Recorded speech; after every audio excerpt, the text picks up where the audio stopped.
Olá amigos, bom dia, boa tarde, boa noite, sejam muito bem-vindos a mais uma edição do Up to Date, que é o nosso encontro para tratar dos principais assuntos da semana, os principais tópicos do mundo do marketing, dos negócios, da tecnologia e da inovação.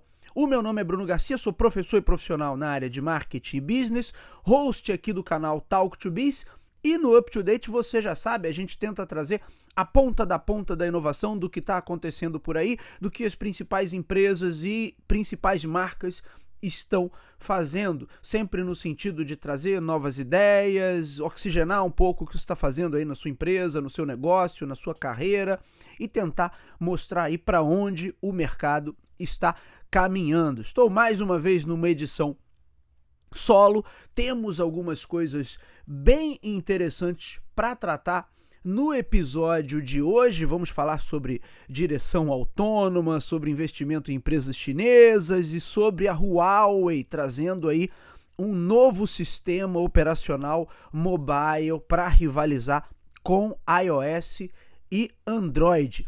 Vamos começar pelas notinhas, as notinhas de início de programa. Acho que tem uma coisa aqui que já estava sendo anunciada, mas agora se concretizou, que é isso aqui, ó. Netflix encerra plano básico e migra assinantes para uma versão com anúncios. Os assinantes do plano de R$ 25,90 serão automaticamente transferidos para um pacote com publicidade em dezembro. Tem notícia aqui do Terra e notícia também do Tecmundo. Como de costume, minha gente, todos os links ficam na descrição do episódio para que vocês possam conferir esse conteúdo original. A Netflix oficializou o encerramento de seu plano de assinatura básico no valor de R$ 25,90 e comunicou a mudança aos usuários por e-mail. A partir do dia 25 de dezembro, esses assinantes serão migrados para o plano com anúncios, que custa R$ 20,90. A plataforma destacou que o plano com publicidade inclui alguns benefícios, né? Bom, vamos ver, em relação ao básico, como qualidade de imagem em 1080p. No plano básico anterior, ela estava limitada a 720p, e a possibilidade de acessar o serviço em até 2 telas simultâneas, além do preço mais acessível. Isso comunicado da Netflix. Agora, com a mudança, os usuários terão 3 opções de plano. Padrão com anúncios por R$ 20,90, o plano padrão sem anúncios por R$ 44,90 e o premium sem anúncios por R$ 59,90. É interessante porque a Netflix já vinha antecipando essa mudança, é uma mudança que ela já fez em outras praças, em outros países por aí, e estava para fazer isso aqui no Brasil até o final do ano, só que ainda não tinha uma data. E agora está aí, a partir do dia 25 de dezembro, como presente de Natal. Você que tem um plano básico da Netflix vai ter que assistir anúncios. Isso mostra uma clara...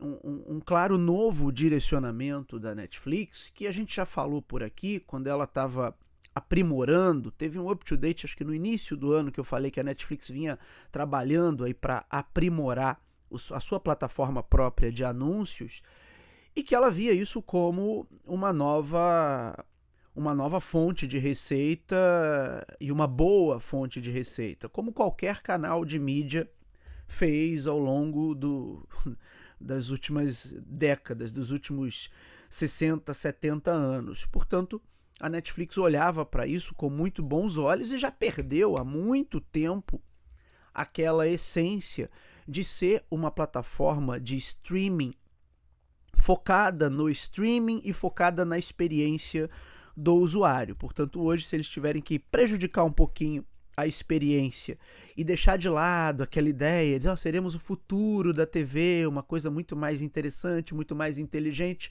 e gerando uma experiência muito melhor para o usuário final. Para fazer mais dinheiro é o que ela está fazendo, e isso já era evidente, que assim, ela tinha planos claros para aumentar o faturamento por outras fontes, já que ela não está conseguindo trazer novos assinantes. Embora tenha tido uma melhora aí, um pouquinho de assinantes a mais, que a gente até comentou no último programa, se eu não me engano eu comentei com o nosso amigo Renan Peixoto, mas Tá claro que não é no ritmo que eles gostariam e parece que a coisa bateu num teto. Então eles estão agora buscando formas de fazer mais dinheiro com a estrutura que já se tem e com o volume de assinantes que já estão dentro da plataforma. E aí todas as mudanças que a gente viu do ano passado para cá corroboram essa visão, que é a questão do compartilhamento de senha, a questão das mudanças de preço. Agora, quando eles tiram uma opção, né, de assinatura ali, eles tiram uma opção do portfólio de ofertas, claramente tentando forçar assim, olha, agora não tem meio termo, ou você paga o plano mais caro, ou você vai ter que assistir anúncio. E com isso, eles aumentam consideravelmente a base de clientes que vai estar sendo impactada por anúncios. Então, é um movimento também para atrair os anunciantes, que obviamente se eu tiver muitas pessoas assinando o Premium, eu não tenho eu não tenho como atrair anunciantes para minha plataforma. E aí, assim, certamente eles estão fazendo essa conta, né? Se todos os, 240, acho que são 240 milhões de assinantes que a Netflix tem hoje ao redor do mundo, se todos eles pagarem o plano mais caro, o plano Premium, isso equivale a todo o potencial faturamento que eles teriam com anunciantes? Possivelmente não. Né? Então é provável que eles comecem a forçar a barra cada vez mais para tentar trazer mais pessoas para o plano com anúncio. Mas assim, eu estou fazendo uma conta de padaria aqui. Eu estou fazendo uma conta de padaria. É claro que, historicamente, toda plataforma de mídia ganhou muito mais dinheiro com os anunciantes do que com assinatura. A ideia em si de publicidade nos veículos de mídia começou com jornais impressos, lá no início do século passado. Portanto, essa é uma mudança de direção, uma mudança de postura e uma mudança de visão. Há um tempo atrás eu gravei com o nosso amigo Renan Peixoto um episódio do Tech falando sobre isso, né? O quanto as plataformas de streaming estavam cada vez mais parecidas com a TV tradicional, sendo que a TV tradicional é gratuita, né? E continua sendo gratuita, pelo menos até agora. Tem os anúncios aí da TV 3.0, TV digital 3.0, mas continua sendo tudo gratuito. Portanto, resta saber se essa mudança de direcionamento de fato mantém o posicionamento e a perspectiva de visão de seu futuro ali da entrega de conteúdo da Netflix, ou se a coloca ali junto com todas as demais, sem grande diferenciação, e isso acaba até por criar uma sensação entre o público e entre os assinantes que tanto faz ter a Netflix ou ter outras.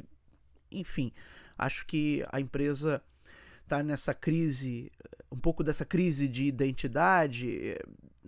A gente vai soltar essa semana um episódio do Coin2Biz que eu gravei com o nosso amigo Ítalo Cassini, que a gente está falando um pouquinho da crise de identidade da Microsoft, porque a gente está falando dos serviços de streaming de jogos, onde a própria Netflix jogou a toalha recentemente.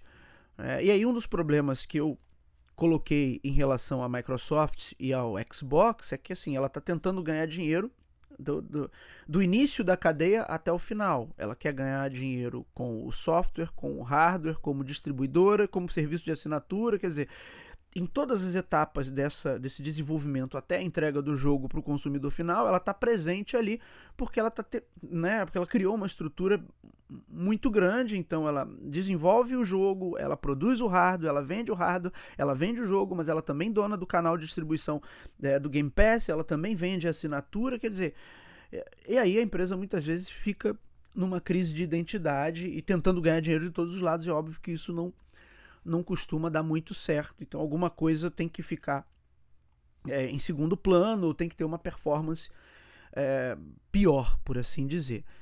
E acho que a Netflix vai um pouco nesse caminho. Ela tentou ser uma grande plataforma de distribuição de conteúdo, depois ela migrou para um estúdio, para produtora de conteúdo, e agora ela quer se comportar como um canal de mídia tradicional. Nenhum problema a priori nisso, mas é uma mudança de direcionamento, e entendo que o público pode se incomodar, principalmente porque é claramente uma forçada assim, para falar, olha, ou você vai para um lado ou você vai para o outro, e aí o outro lado você tem que pagar muito mais.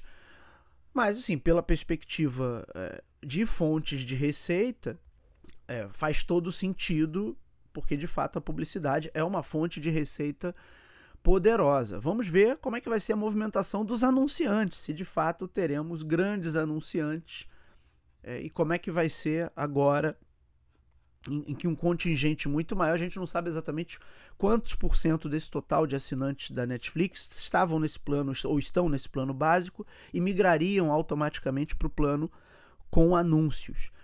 Então não tem o contingente total assim, de assinantes da Netflix que estarão visualizando anúncios.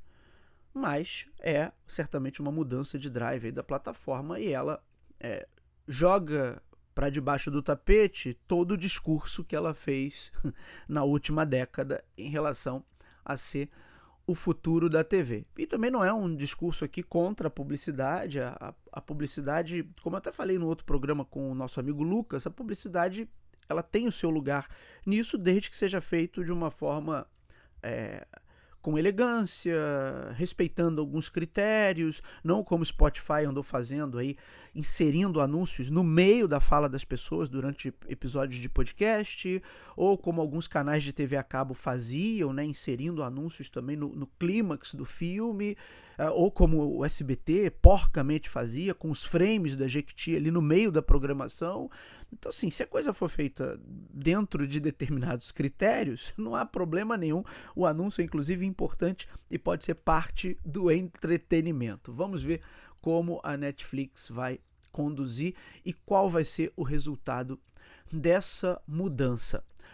Agora, falando um pouquinho sobre direção autônoma, momento auto to bis, como brinca o nosso amigo Ítalo Cassini, porque tem isso aqui, ó, empresa de direção autônoma chinesa recebe aporte de 100 milhões de dólares e promete entregar 200 mil carros autônomos até o final de 2025. A desenvolvedora chinesa de direção autônoma Deep Road AI levantou 100 milhões de dólares com a promessa de colocar em circulação na China, é claro, 200 mil veículos autônomos até o final do ano que vem. O anúncio foi feito na última segunda-feira, dia 4. A startup com sede em Shenzhen espera que esses 200 mil veículos equipados com o seu sistema avançado de direção assistida estejam rodando pelas estradas chinesas em breve, disse o CEO Maxwell Zhou em uma entrevista à agência Reuters. Um acréscimo considerável, levando em consideração que hoje a empresa contabiliza apenas 20 mil veículos em circulação. Um investimento de 100 milhões levantado por uma montadora não identificada, estranho isso, mas permitirá à empresa lançar mais de 10 modelos equipados com sua tecnologia no próximo ano. E o anúncio é uma clara resposta ao que a Tesla apresentou há cerca de um mês atrás, né, sobre e sua pretensão de lançar o Full Self-Drive Assist em estradas chinesas nos próximos meses. Entre as marcas que terão modelos equipados com o sistema da Deep Road AI estão a Geely, eu não sei se a pronúncia é exatamente essa, e a Mercedes-Benz, mas a empresa obviamente espera que outras montadoras comecem a aderir à sua própria plataforma. E aí uma coisa interessante, porque eu, inclusive, num dos últimos episódios do Up to Date, quando eu e o Lucas a gente estava aqui falando sobre os anúncios da Tesla, eu brinquei com ele que as empresas norte-americanas tendem a desconsiderar por completo a concorrência estrangeira, fingem que não existe. Nesse caso, na indústria de tecnologia em especial, tem uma concorrência muito forte chinesa, mas você tem outros polos de tecnologia pelo mundo que também estão desenvolvendo soluções. Mas a concorrência chinesa certamente é a mais proeminente e aquela que mais gera preocupação. E aí já haviam planos da Tesla para inserir o seu sistema Full Self-Drive no mercado chinês. Mas está aí, ó, a Deep Road AI anunciando que vai colocar em circulação até o final do ano que vem 200 mil veículos. Quer dizer, em comparação ao que ela tem hoje, vai multiplicar por 10, né? São 20 mil veículos em circulação. Agora, permanece, apesar do anúncio e essa coisa estranha de um investimento de 100 milhões que não foi identificado de quem veio esse investimento, apenas é dito aqui que foi feito por uma montadora, e isso está na matéria que está aqui publicada pela Reuters, mas tem outros links aqui também para vocês conferirem esse conteúdo. Mas isso não resolve os problemas que todos os sistemas de direção autônoma têm hoje, que é aquilo que a gente falou, são sistemas que estão ainda entre o nível 3 e tentando chegar ao nível 4, ou seja, eles não são sistemas plenamente confiáveis, são sistemas que estão sujeitos a problemas, a questões de segurança, a falhas, tanto é que a Tesla enfrenta uma série de processos por conta de acidentes gerados pelo uso indevido do Full Self-Drive. Tem uma questão de como a empresa anunciava isso e até dos vídeos que já foram usados como publicidade, que eram editados, que não mostravam tudo. Então, tem uma questão ainda que esses sistemas não estão 100% prontos. Tanto é que Cruise e Waymo, que são os robotáxis que circulam nos Estados Unidos, funcionam em espaços e cidades, enfim, em regiões muito bem delimitadas, onde eles já estão com os sistemas mais bem treinados e têm maior confiança. Então tem também todo um aspecto regulatório, mas é claro que essa corrida voltou a esquentar, a corrida pelo carro autônomo. Então a gente falou, né, que os concorrentes norte-americanos normalmente ignoram as empresas estrangeiras que estão desenvolvendo também suas tecnologias, e agora surge essa notícia do investimento na Deep Road AI. 100 milhões de dólares também é um investimento pequeno. A gente falou há 1 ou 2 semanas atrás que a Waymo tinha levantado aí, se eu não me engano, 4 ou 5 bilhões. Vou deixar o link aí na descrição também do episódio passado, onde a gente traz essa informação. Então é um investimento considerado pequeno aí em relação ao que essas empresas estão colocando de aporte para desenvolver esses sistemas. Ainda assim, é mais um concorrente aí querendo se estabelecer com um sistema de direção autônoma. Vamos aguardar para ver o que acontece. Agora, rapidinho, última nota antes da gente passar para o tema principal, tem a ver com a Apple e o seu headset de realidade virtual, realidade aumentada, o Apple Vision Pro, que aí, segundo rumores, teria uma versão mais barata, mais acessível. Vocês sabem, a versão atual foi lançada no início do ano a partir de $3.500, podendo ficar mais caro de acordo com a quantidade de memória interna. Eu não lembro agora quanto é a versão mais cara do Apple Vision Pro, mas haviam rumores da empresa estar trabalhando numa versão mais acessível. Porém, agora novas informações indicam que a Apple estaria adiando esse lançamento de um Vision Pro mais acessível para 2027. Então tem aqui, rumores indicam que a Apple ainda não desistiu da corrida pelos headsets de realidade virtual e realidade aumentada. Apesar das vendas consideradas baixas do seu headset atual, inclusive surgiram notícias de que ela estaria já pausando a produção, porque não tinha por que continuar fabricando o Vision Pro, já que as vendas estavam fraquíssimas. A empresa estaria trabalhando em uma nova versão do seu Vision Pro e também em um modelo mais acessível. Então, uma atualização do hardware atual e um outro modelo, esse mais acessível. Porém, esses planos estariam sendo adiados para 2027. Inicialmente, a Apple planejava lançar uma versão mais econômica do Vision Pro, mas agora o novo cronograma significa que a empresa mudou sua abordagem para o aperfeiçoamento da versão atual antes de optar por versões mais baratas. Isso aqui é uma matéria que saiu no Mashable, tá aí o link também na descrição. Segundo eles, a atualização do modelo atual do Vision Pro traria o chip M5 da empresa em sua configuração.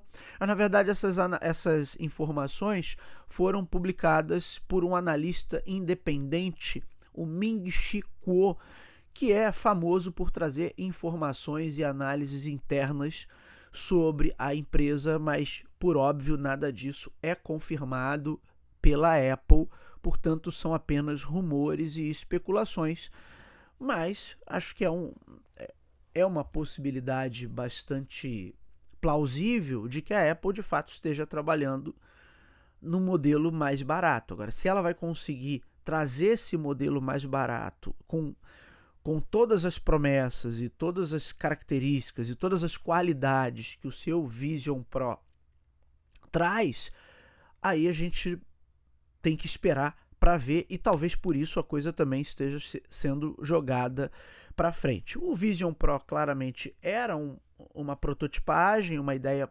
uma chance ali de testar o mercado e ver qual seria a adesão das pessoas. Inclusive eu estou para gravar também com o nosso amigo Ítalo Cassini um episódio falando dos próximos lançamentos de headset. A gente teve o Quest 3S, que não foi comentado aqui no canal, mas ainda resta uma questão principal, que é a aplicabilidade e a utilidade desses headsets fora o público e as aplicações para o público gamer, que são as principais. O principal atrativo para esses headsets ainda está no mercado gamer, onde claramente a Apple não se posicionou. Então, assim, a Apple claramente olhou para esse mercado e falou assim: eu não quero ser como outros headsets que estão aí, como o Quest, onde a vocação gamer está na frente ali de tudo, tá em primeiro plano. Então ela olhou para produtividade, para integração, para experiência de consumo de conteúdo, para outras coisas que podem até ser interessantes, mas não o suficiente para a galera se endividar aí em $3.500.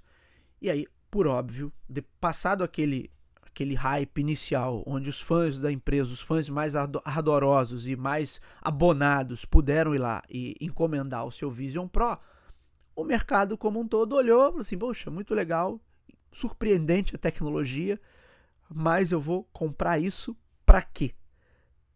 E aí as vendas estagnaram.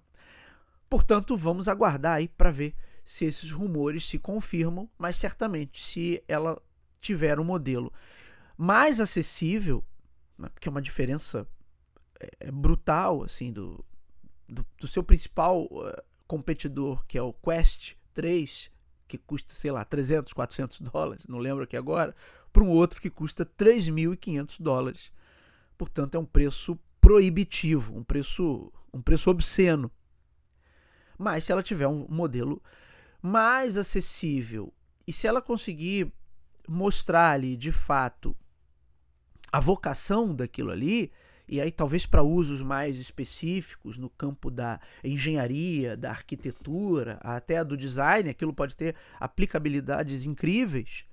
A Apple nunca teve essa pegada, essa vocação gamer, nunca teve. E talvez o Apple Vision Pro, em sua nova versão, tenha uma melhor perspectiva. Vamos aguardar para ver o que acontece. Agora, bom, vamos para o ponto principal do nosso programa de hoje, que é isso aqui, ó. Huawei apresenta seu próprio sistema operacional para rivalizar com iOS e Android. É o sistema operacional conhecido como Harmony OS Next, que, segundo especialistas, aí pode ajudar a China a reduzir a dependência tanto de sistemas quanto também de chips produzidos em outras partes do mundo.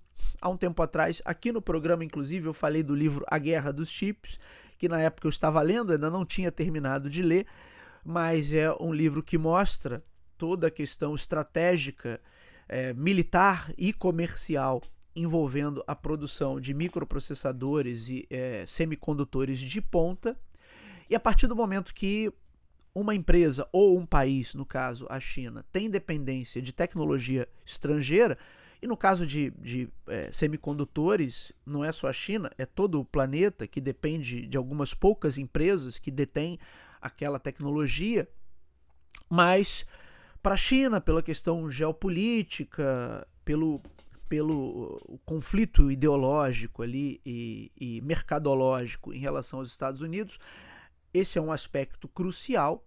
E aí a dependência de sistemas, de software, também leva a uma dependência de hardware, porque, obviamente, o software vai ter uma compatibilidade 100%, ou melhor, pelo menos, com determinados modelos de microprocessadores. Portanto, quando a Huawei, que é a principal fabricante de hardware chinesa, se eu não estou enganado, ela desenvolve o seu próprio sistema, isso já abre espaço para que também se reduza a dependência de semicondutores produzidos fora.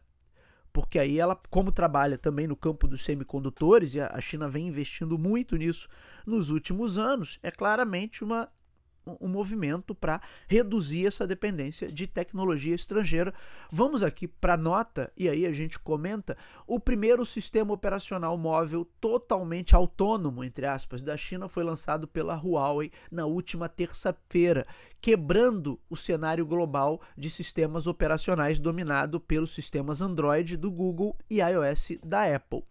Segundo especialistas, a Huawei tem a intenção de ampliar o seu Harmony OS Next também para computadores, o que reduziria a dependência no que diz respeito a desktops e notebooks, que aí no caso a dependência é em relação à Microsoft, mas vale o mesmo raciocínio, né? A dependência casada de software e, por tabela, também uma dependência de hardware.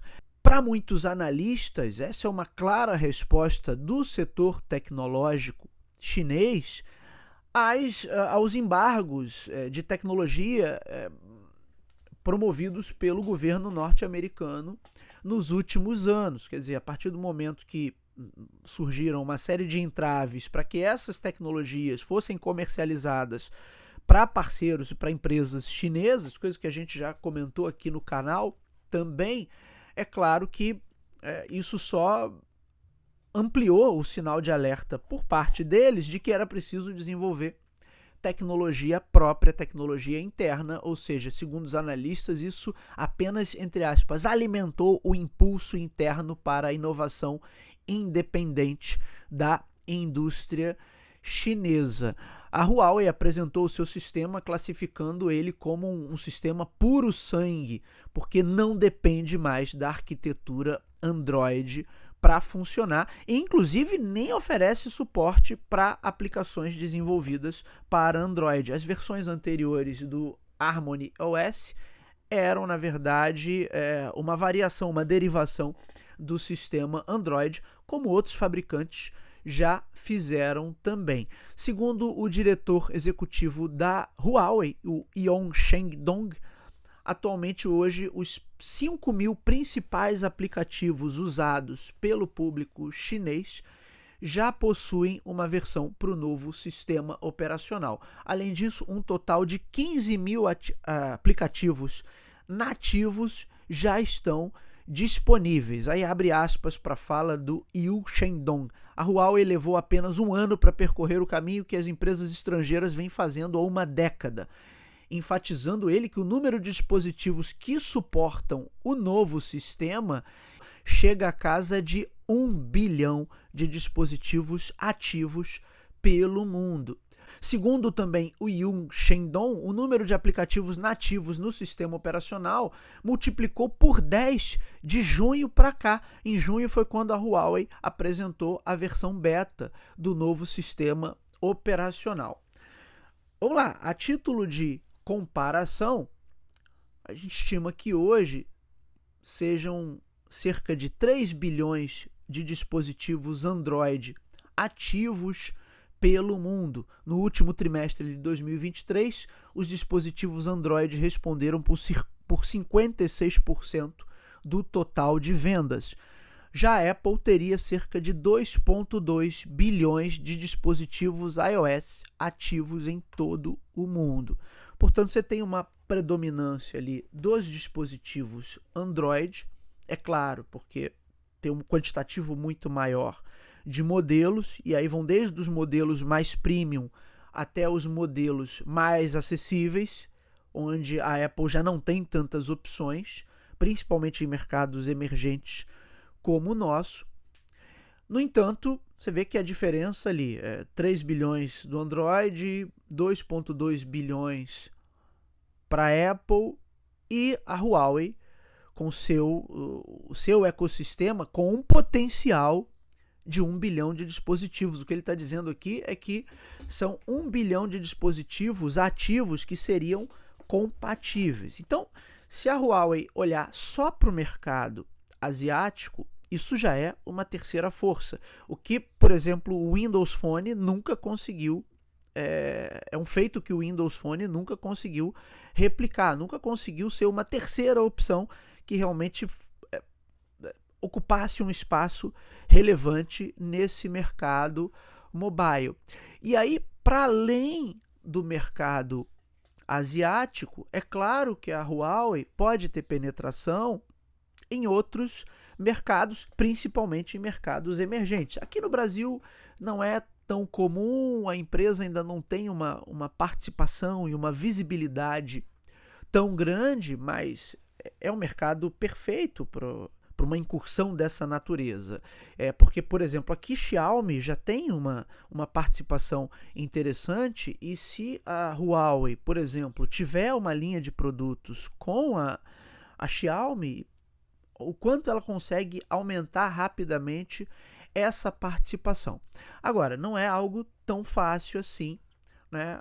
Obviamente, no mercado asiático é mais fácil você ter todas as versões dos aplicativos disponíveis, porque aí, claro, eles estão fazendo essa movimentação em bloco, então é muito mais rápido também que você tenha essa conversão e essa adaptação dos aplicativos, mas quando vier para outros mercados, para outras praças, possivelmente essa conversão e essa adaptação dos sistemas e dos aplicativos não é tão rápida assim, e aí pode ser que a coisa seja um pouco mais morosa, que as pessoas olhem para o novo sistema e ainda pensem assim, bom, será que vale a pena comprar? Será que já vai ter tudo que eu uso? Será que as principais aplicações que eu uso aqui vão estar disponíveis? Então, é um esforço assim, da Huawei ampliar seus parceiros, ampliar